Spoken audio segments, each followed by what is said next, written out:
welcome back to the channel and welcome back to Wonderlands skill tree stuff. Over the past week I've reacted to every skill tree for each character that's shown, and you know, it's my first look at the game in general, so I just did like a natural reaction. But now there's a skill calculator, so I had to think about what characters I'm probably going to use, because you have a multi-class system as well where you have a secondary class, but there's only a limited amount of points you can spend across both skill trees, I believe. This skill calculator will be linked down below in the video description, and let's just jump into it and have a look at what I think would be good for my class. It probably could be refined a little bit more and I might make some mistakes, but on first look, this is probably what I'm going to set up as. So I went SPORE WARDEN GRAVEBORN, and this is going to be kind of like a survivability, use your companions type of build. Now I'm assuming that when you have your multi-class system you can have both companions out at the same time, because SPORE WARDEN has a mushroom companion and GRAVEBORN has a demi-lich companion, as well as the chance to spawn more companions. So I'm hoping they're all out at the same time. I believe that's the case, but regardless I feel like this is still a good build to have. So we're going to start over here on the left with the skills. Now I also don't know how the skills work, whether you can pick one from each class or just one in general. So for the one in general I just went with Blizzard, because you know, it's an ability that I can use from range, stay at range, and let my companions and everything else do the damage for me. So let's have a look at what it is. First and foremost, on this first tier, I decided to go against the action skill cooldown rate, because I'm going to be playing from range anyway and letting my companions doing as much. I don't feel like I'm going to need my ability as much. So instead I went for gun damage is increased, and I went for companion health is increased. So this is going to be my damage, as opposed to, you know, getting more companion health so that they survive more, so that they do more damage. I feel like you could probably switch these around to have 3 and 2 or 2 and 3, but for me right now I feel like having gun damage is more important, and you'll see why through the rest of the tree. So because we're not going to be using ability as much, ability damage is increased is useless for me on this build. But the Spore Cloud perk, your mushroom companion will occasionally let one rip, taunting enemies and leaving a poison cloud that deals damage over time. So again, this is that kind of companion build where they get aggroed onto your companion, and with the increased health and some other buffs we're going to see, it allows it to do damage and take aggro off me, and I can just sit there sniping or having some long range shots to kill people. Then we have Bullseye. Gun critical chance is increased, companion critical hit is increased also. So I just went 5 here, because I feel like having as much crit damage as possible is going to be important for a hunter build, especially if you're long range.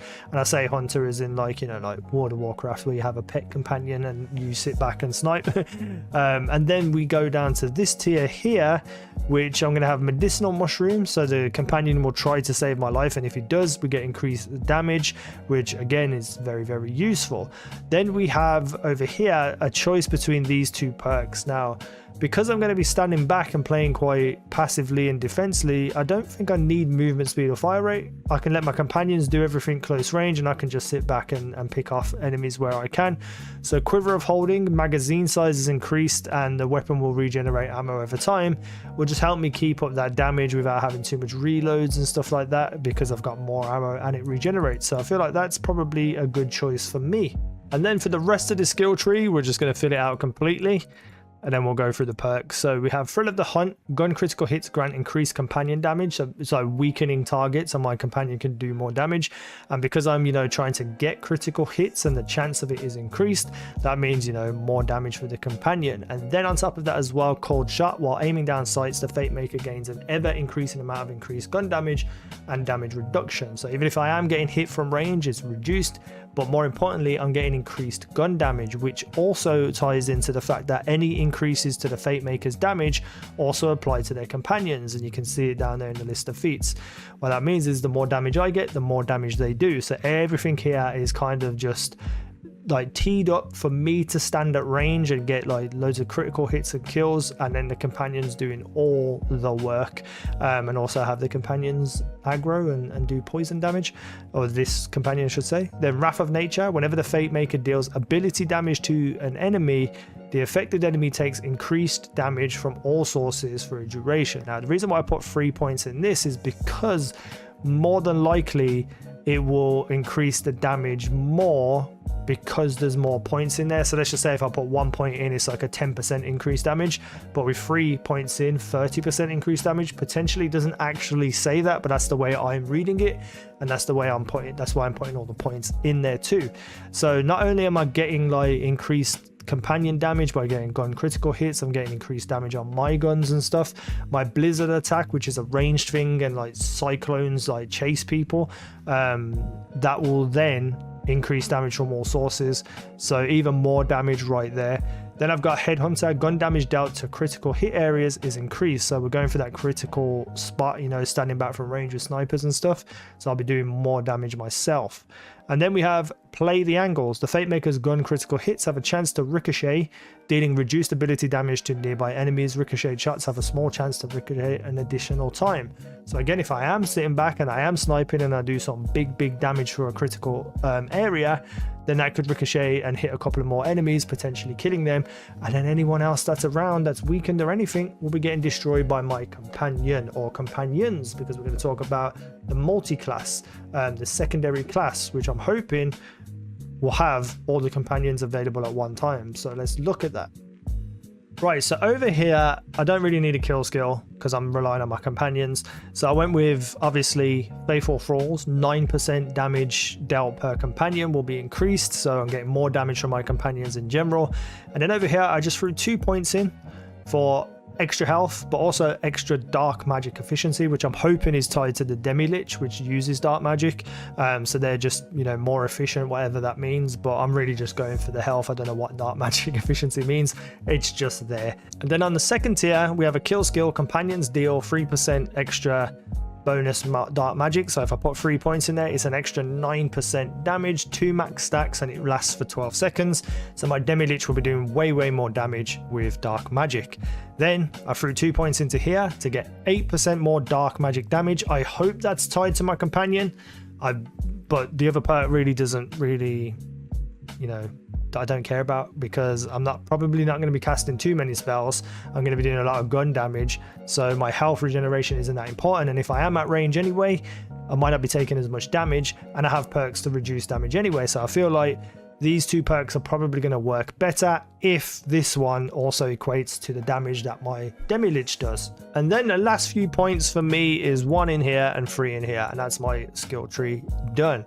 So Dread Covenant, 35% of the damage taken by Fate Maker, me, is redirected to their Demi-Lich, and then when I reach 1 HP, it instantly restores me to 75% health, but it sacrifices the Demi-Lich.